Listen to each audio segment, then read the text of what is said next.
Fiancée took a break to tour Europe with her college friends, so I canceled the wedding. All right, here goes nothing. So me and Sarah had been together for about 5 years, engaged for almost 3. Things were going all right, or at least I thought they were. We had a wedding date set, everything was booked, and I was under the impression we were on the same page. Guess I was wrong about that. See, about 6 weeks ago, she tells me she's going on this trip to Europe with her old college friends. It was like a trip of a lifetime kind of deal, or whatever she called it. I was fine with it. I mean, it wasn't like I was going to stop her from going on a trip with her friends, right? In fact, I even drove her to the airport, helped her with her bags, gave her a kiss goodbye, and wished her a fun time. That's when she hit me with it, the whole, we need to take a break thing. Now, it wasn't like she said, let's sit down and talk about things. Nope. She just drops it on me as we're walking to the security line like it's no big deal. I remember thinking, what the hell do you mean, a break? But before I could even respond or ask questions, she's off in the line, waving goodbye, and that was it. I didn't even process it fully at first.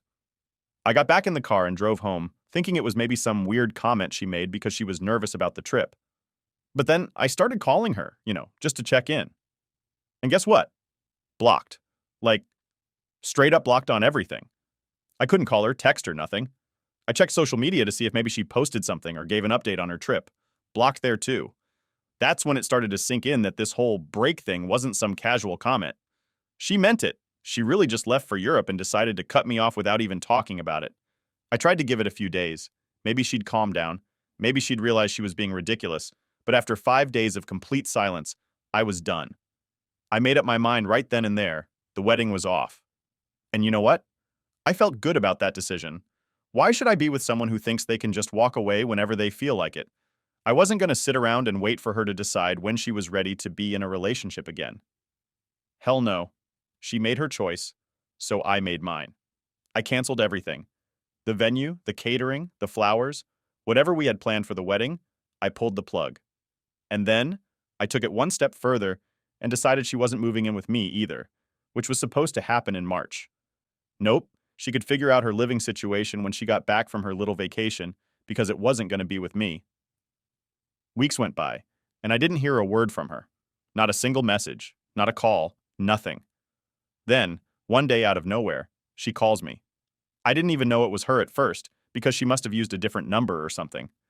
She says she's getting back on Thursday morning, gives me her flight details like I'm supposed to care, and acts like everything is just fine, like she didn't ghost me for 6 weeks. I paused for a second and then said, "What's that got to do with me?" And man, the silence on the other end of the phone was golden. She didn't know how to respond. I didn't give her a chance to explain either. I blocked her, just like she did to me, and that was the end of it. Or at least I thought it was. Later that day, I figured it was time to let people know what was up, especially since the wedding was off and all. We had a group chat with some of our friends and family, so I just posted a quick message saying, "Hey, just letting everyone know the wedding is canceled, and so is our relationship." I didn't think it would blow up like it did, but man, people had questions. Everyone started asking what happened, so I laid it out for them. I told them how Sarah went off to Europe, decided we needed a break without even asking me, and then blocked me for 6 weeks. They were all pretty shocked. Some people were even mad on my behalf, which honestly felt kind of nice. You never really know how people will react when you drop news like that, but it was good to have some support. Around 2 p.m., Sarah finally decided to chime in. She didn't say much at first. Just asked me to call her so we could talk about everything. I wasn't having it. I told her we could talk right there in the group chat if she wanted to explain herself. She didn't like that, though. Said something like, "This is between us, not for everyone else." Yeah, no. She made this public the second she walked out of my life without a word. She tried messaging me a few more times, but I just kept it short. I wasn't in the mood to listen to her excuses. By 6 p.m., she was begging me to pick her up from the airport so we could talk this out. Like, seriously? As if nothing had happened?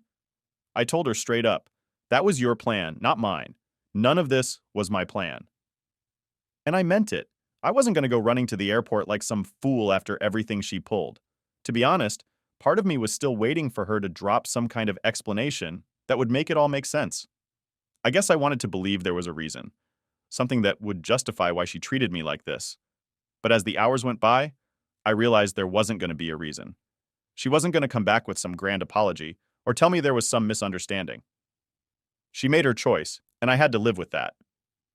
So the next few days, I focused on getting my life back on track. I wasn't about to let this ruin me. I started going through our shared accounts, making sure everything was split up. And yeah, I changed the locks on my apartment. Last thing I needed was her showing up unannounced, thinking she could just waltz back into my life. I was done with that. I even started looking at some trips of my own.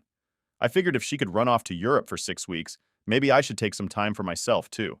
I deserved it after all the crap she put me through. Anyway, that's where things stand right now. She'll be back in a couple of days, but I'm not going to be there waiting. She can figure out her own way home. As far as I'm concerned, this chapter of my life is over, and I'm moving on to better things. All right, so let me tell you what happened next, because things got wild pretty quick. After I made my peace with the fact that the wedding was off, I figured it was just a matter of time before Sarah tried to reach out again. I was ready for it, but what I didn't expect was how fast she'd try to play the victim card. It all started when I got this message from one of our mutual friends, Emily. Now, Emily's cool. She's always been straight with me. But this time she was a bit hesitant, like she didn't really want to get involved. But she sends me a screenshot from another group chat, one that I wasn't in, obviously. It was Sarah talking to some of her friends, trying to paint this whole thing like I was the one who overreacted. Can you believe that? In the chat, she's telling them how stressed she was about the wedding and how she needed space to clear her head. She even said something like, I didn't mean for the break to last that long, but I thought he would understand. And then there was this gem. I just needed to figure out if I was ready for marriage, but he canceled everything before I could talk to him. I almost laughed when I read that. Like she blocked me on everything for 6 weeks, then acts like I'm the one who didn't give her a chance to talk? Nah, that's not how this works. I felt my blood boiling just reading the messages. She was playing the whole poor me card, telling everyone that I was being irrational and rushed into canceling the wedding. At this point, I knew I couldn't just let her keep running her mouth, making me look like the bad guy. So I decided to address it head on. I wasn't going to let her rewrite history. I jumped into the main group chat where all our close friends and family were still buzzing from the wedding cancellation news. Everyone was trying to figure out what the hell was going on, and I figured it was time to clear the air.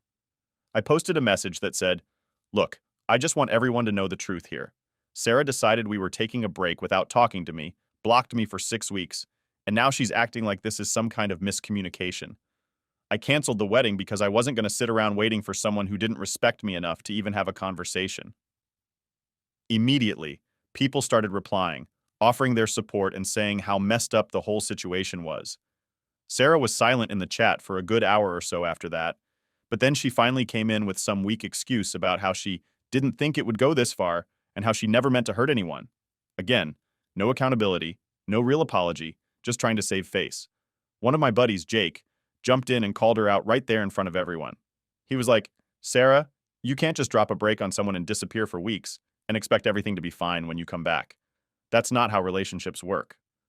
Honestly, I was relieved someone else said it because I was getting tired of defending myself at this point. Now here's where things got interesting. Sarah's friend Megan, who I always suspected was kind of shady, decided to back Sarah up. Megan starts saying how Sarah's been through a lot and how wedding pressure can really mess with your head. She was trying to make it sound like Sarah was the victim of stress and anxiety, which, okay, I get that planning a wedding is stressful, but come on, that's not an excuse to block your fiancé and go radio silent for 6 weeks while you're partying in Europe. Megan goes on, saying stuff like, you should have given Sarah more time to process everything, and maybe you acted too quickly by canceling the wedding. That's when I lost it. I wasn't about to sit there and listen to some third-party person who wasn't even in the relationship try to tell me how to handle it. So I replied, Megan, with all due respect, you don't know the half of it. This isn't about wedding stress. It's about the fact that Sarah blocked me, cut me off completely, and didn't bother to talk to me once during the whole trip. I tried. I called, texted, and got nothing. How much more time was I supposed to give her? Another 6 weeks? A year? If Sarah didn't want to be with me, she could have said that. But instead, she disappeared and expected me to just sit around waiting. That's not how it works. The chat went quiet after that. I think everyone was starting to realize just how messed up the whole situation was. Even Megan didn't have much to say after that. A couple of days passed, and I thought maybe things would calm down. But nope. I get another call from Sarah's sister, Rachel. Now, Rachel and I had always gotten along pretty well, so I figured maybe she was calling to check in or something. But as soon as I answered, she went straight into, why did you cancel the wedding without talking to Sarah first? I was stunned. I didn't expect Rachel to take Sarah's side, especially after everything. I told her, Rachel, your sister blocked me. How was I supposed to talk to her when she literally cut me off? Rachel didn't really have an answer to that, but she kept pushing, saying Sarah was heartbroken and that I should have waited for her to come back and talk things through. At that point, I had enough. I told Rachel straight up, "Look, I get that you want to defend your sister, but what she did was wrong. She didn't give me any say in the whole break thing, and I'm not going to wait around for someone who doesn't respect me. If Sarah wants to explain herself, she knows how to reach me, but I'm not going to be the one to fix this." Rachel tried to say more, but I just told her I had to go and hung up. I wasn't about to keep having the same conversation with every single person Sarah sent my way. That night, I got another message from Sarah. This time, she was apologizing. Well, sort of. She said she was sorry for how things went down, but didn't take any responsibility for the choices she made. It was one of those half apologies where she tried to make it sound like we were both at fault. I didn't reply. There was no point. She'd made her bed, and now she had to lie in it. I wasn't going to go back and forth with her anymore. After that, I made sure to block her everywhere again, just to make sure there wouldn't be any more drama. I wasn't interested in hearing her excuses or letting her drag this out any longer. At the end of the day, I realized something. I dodged a bullet. If this is how Sarah acted when things got tough, I can't even imagine what it would have been like to be married to her. I felt bad for the time we wasted, but I was glad it ended before it got any worse. Now I could move on, and that's exactly what I plan to do. Update 1. All right.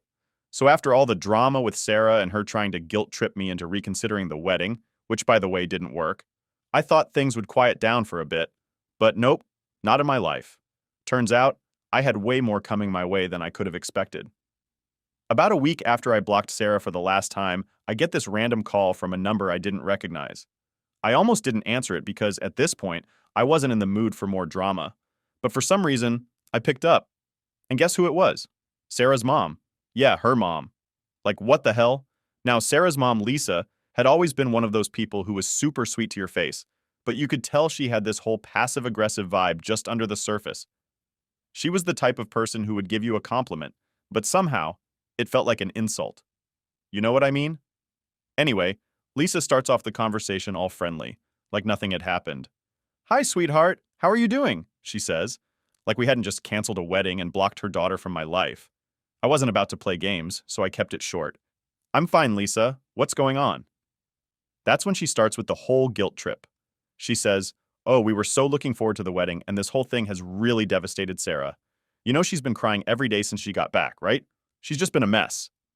Now, I wasn't about to let her make me feel bad for Sarah, not after everything she pulled, so I told her straight up, "Lisa, I'm sorry Sarah's upset, but she made her choices. I didn't call off the wedding for no reason." And then, Lisa hits me with this. "Well, maybe you overreacted a bit. You know, Sarah was just nervous about the whole thing, and sometimes people make mistakes when they're stressed. Don't you think you should give her a second chance?" I couldn't believe what I was hearing. I mean, she was acting like Sarah blocking me for 6 weeks and disappearing was just a minor mistake. I wasn't having it. "Lisa," I said, "this wasn't just nerves. She literally blocked me on everything and went off to Europe without saying a word. That's not something you just brush off. If Sarah was having doubts, she should have talked to me, not shut me out." But Lisa wasn't done yet. Oh no. She kept pushing. "I know it seems bad, but think about all the years you've been together. You've had such a good relationship. Don't you want to try and save it? I'm sure once Sarah explains everything, you'll understand." At this point, I was getting pretty annoyed. It was like Lisa wasn't even listening to what I was saying. She was so focused on getting me to take Sarah back that she wasn't considering how I felt. I took a deep breath, trying to stay calm, and said, "Lisa, with all due respect, Sarah had 6 weeks to reach out to me, and she didn't. I've already made up my mind. The wedding is off, and that's final." I thought that would be the end of it, but Lisa wasn't done yet. She goes, "Well, if you won't talk to Sarah, at least come over for dinner so we can talk as a family. Maybe we can work through this together." I was speechless. She was inviting me to their family dinner, like this was some kind of minor argument that could be solved over a plate of spaghetti. I knew this wasn't going anywhere, so I told her, "Thanks for the offer, but I think it's best if we all just move on." And with that, I hung up. You'd think that would be the end of it, right? Wrong. The next day, I get a message from Sarah's dad.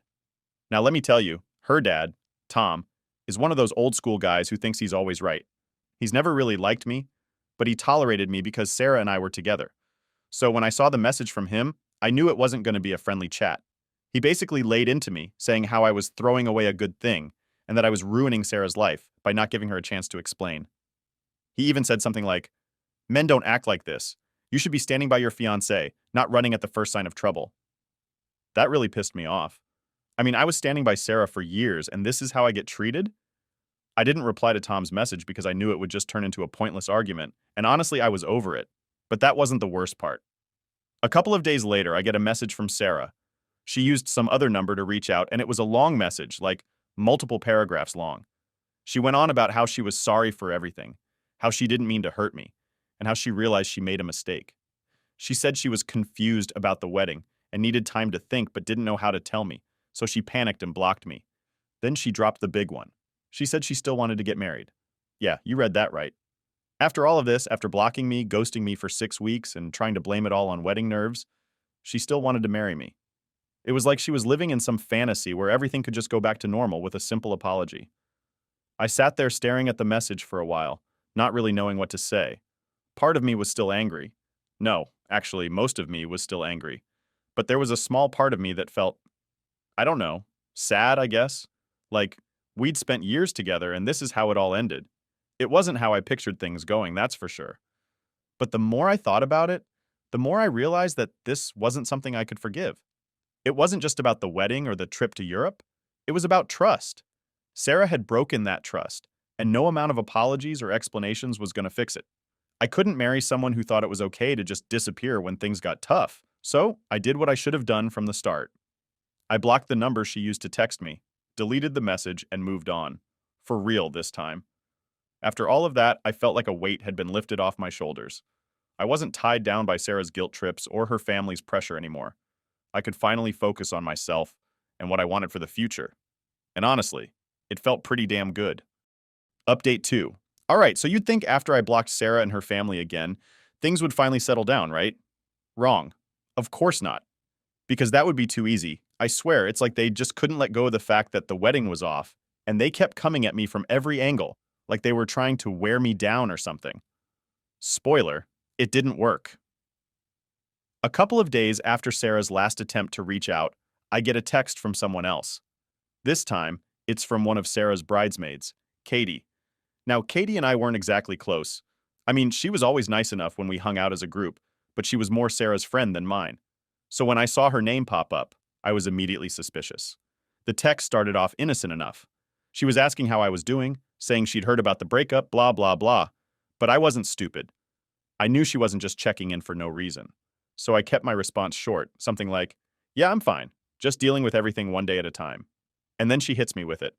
"I think you should hear Sarah out." Here we go again. I stared at my phone for a minute, trying to figure out if I should even respond. Part of me wanted to just block Katie too and move on, but I was curious. I wanted to see where this was going. So I asked her why she thought that. Katie goes on this long rant about how Sarah's been really struggling and how she's been crying every day since she got back from Europe. She said Sarah was too scared to reach out to me directly because she thought I wouldn't listen. Apparently, Sarah had been telling her friends that she messed up big time, but didn't know how to fix it. I sighed, feeling that frustration bubble up again. "Katie, I've heard all of this already. I gave Sarah chances to explain herself, and she didn't. She blocked me for 6 weeks and then expected everything to be fine when she got back. That's not something I can just forget." Katie tried again, saying how Sarah just needed space and didn't mean to hurt me. But the more she talked, the more I realized what was really happening. Sarah had sent Katie to do her dirty work, thinking maybe I'd listen to someone else. It was like she didn't even have the guts to face me herself anymore. I was done. I told Katie, "Look, I appreciate you trying to help, but this isn't something that can be fixed with a few apologies. It's over, and that's it." I could tell she wanted to keep pushing, but I didn't give her the chance. I blocked her right after that, and then, just when I thought I was finally in the clear, I get another message. This time, it's from one of Sarah's cousins, Mark. Now, I hadn't heard from Mark in months, and out of nowhere, he's texting me, asking if we can meet up to talk about everything. At this point, I was so fed up with everyone trying to drag me back into Sarah's drama that I almost didn't respond. But curiosity got the better of me. I wanted to know what angle Mark was going to come at me with, so I agreed to meet him for coffee. When I showed up at the cafe, Mark was already there, looking a little nervous. We sat down, and after some awkward small talk, he finally got to the point. "Look, man, I know this whole thing with Sarah has been a mess. I just wanted to check in with you and see if there's any way you two could work things out." I almost laughed. "Mark, it's done. There's nothing to work out. She made her choices and I made mine. He looked uncomfortable, like he knew he was about to say something I wasn't gonna like. Yeah, I get that. But here's the thing. Sarah's been talking about how she thinks she made a mistake. And, well, she's been hinting that maybe you guys could try again if you gave it some time. I put my coffee down, trying to keep my cool. Mark, no offense, but Sarah had her chance. She made a mistake, fine. But she didn't just make a mistake. She ghosted me for weeks. She cut me off like I didn't even exist. That's not something you can just bounce back from. He nodded, but I could tell he wasn't really hearing me. Yeah, but what if she's serious about fixing things? She's been talking about wanting to make it up to you. I shook my head. Mark, I appreciate you coming here and trying to help, but it's not going to happen. If Sarah wants to move on, that's fine. But I'm not interested in picking up where we left off. We sat there in awkward silence for a bit after that, both of us kind of knowing that this conversation wasn't going anywhere. Eventually, Mark shrugged and said, I get it. I just thought I'd give it a shot. I finished my coffee, stood up and said, Thanks for trying, man, but it's over. It's time for both of us to move on. He gave me a half-hearted smile and we said our goodbyes. After that, I thought maybe, just maybe, that would be the last of it. I mean, how many people could Sarah possibly send after me, right? Well, apparently I was wrong again. Because the very next day, I get a message from Sarah's aunt, of all people. Now I barely knew this woman. We'd met at a couple of family events, exchanged polite small talk, but that was it. So when I saw her name pop up on my phone, I knew something was seriously wrong with Sarah's side of the family. Her aunt starts off by saying how she heard about the breakup and wanted to see how I was doing. At this point, I was so over it that I just straight up asked her, Did Sarah send you? Her response? Well, not exactly, but she's really been struggling and I thought I could help mediate things between you two.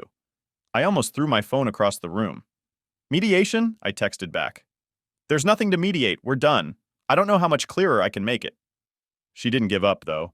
She said something about how love is worth fighting for and how I shouldn't throw away years of a good relationship over a misunderstanding. That's when I realized that Sarah had probably been feeding her family this whole sob story, making it seem like I was the one who overreacted. I didn't even bother replying this time. I blocked her and decided that was it. No more conversations, no more explanations, no more giving people the chance to drag me back into that toxic mess. I was done. For real this time. After that, things finally quieted down. No more texts, no more calls, no more random family members showing up in my inbox trying to guilt me into taking Sarah back. It felt good, like I could finally breathe again without the weight of her drama hanging over me. And honestly, for the first time in a long time, I felt like I was actually moving forward.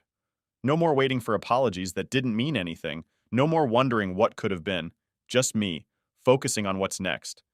And that's exactly what I needed. Update 3. Alright, so here's how everything finally wrapped up. And yeah, things didn't end quietly, of course. You'd think after blocking Sarah, her mom, her bridesmaids, and pretty much her entire family, things would just die down.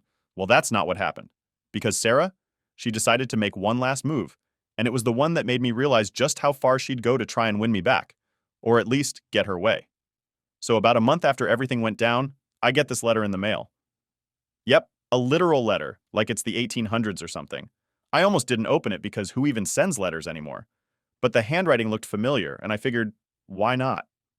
Maybe it was some final attempt from Sarah, but honestly, I wasn't expecting anything too crazy. Boy, was I wrong.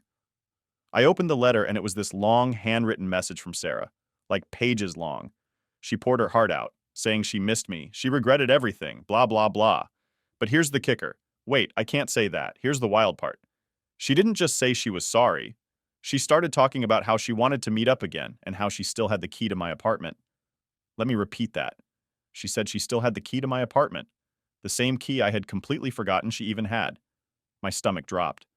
I mean, I'd already changed the locks once when this all started, but I hadn't even thought about the fact that Sarah might still think she had access to my place. I immediately got up, checked the locks, again, and started thinking about what to do next. But that's not all. The letter wasn't just some apology. She was basically laying out a plan for how we could start fresh. She said she'd been talking to her mom about how we should go to couples counseling, and she thought if we could just meet up and talk face to face, we could work things out. At this point, I was more annoyed than anything. Like, she seriously thought this was a good idea? After blocking me, ghosting me, sending her entire family after me, and then acting like I was the one who needed to fix things. I couldn't believe it. But it gets better. Toward the end of the letter, she mentioned that she'd already started making arrangements for us to meet with a counselor. Like she had already booked the appointments without even asking me. The audacity, right? She didn't ask if I was interested, didn't check in with me at all. Just assumed I'd go along with it. I was fuming. I couldn't believe she still didn't get it. After everything, she was still trying to control the situation, still trying to get me to bend to her will. It was like she thought if she just planned everything out, I'd eventually give in.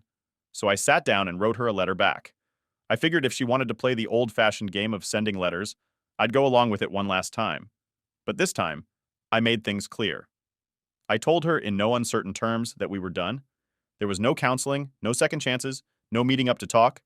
I told her to return the key, even though I'd already changed the locks again, and that she needed to move on because I sure as hell was. I sent the letter back and felt pretty good about finally shutting that door for good. I thought that was going to be the end of it. But nope. A week later, I get another letter from her.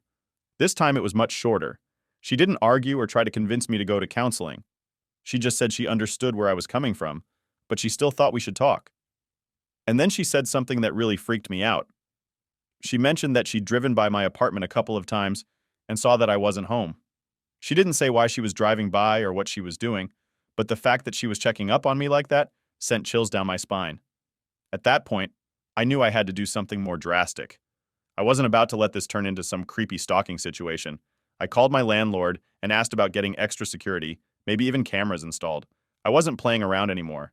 And just when I thought things couldn't get any weirder, I get a call from my mom. Now my mom knew about everything that had happened, and she'd been super supportive throughout all this. But she called me to say that Sarah had visited her, like, showed up at her house unannounced, asking to talk about us. I almost dropped my phone when she told me that. Sarah had gone to my mom's house to try and get her to convince me to take her back. I was pissed.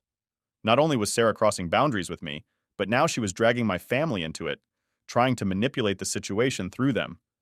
My mom, bless her heart, didn't fall for it. She told Sarah that I'd already made my decision and that she needed to respect it. Sarah apparently got emotional and started crying, but my mom didn't back down. She told her that it was time to move on. After that call, I realized I needed to take one final step to end this for good. I filed for a restraining order. I didn't want to, but I felt like I had no choice. Sarah was getting too close, and I needed to protect my space and my family. When Sarah got served with the paperwork, she finally backed off. No more letters, no more visits, nothing. It was like she finally got the message. I didn't feel good about having to go that far, but I knew it was the right thing to do. And honestly, after everything that happened, I learned a lot about myself. I learned that it's okay to stand up for your boundaries, even when people don't want to respect them.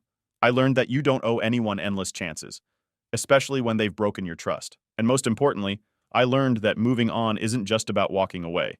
It's about protecting your peace and your future. So yeah, that's it. That's how it all ended. I'm finally free from all the drama, and I'm moving forward with my life. It wasn't easy, but I made it through. And now, I'm just focused on what's next. No more looking back.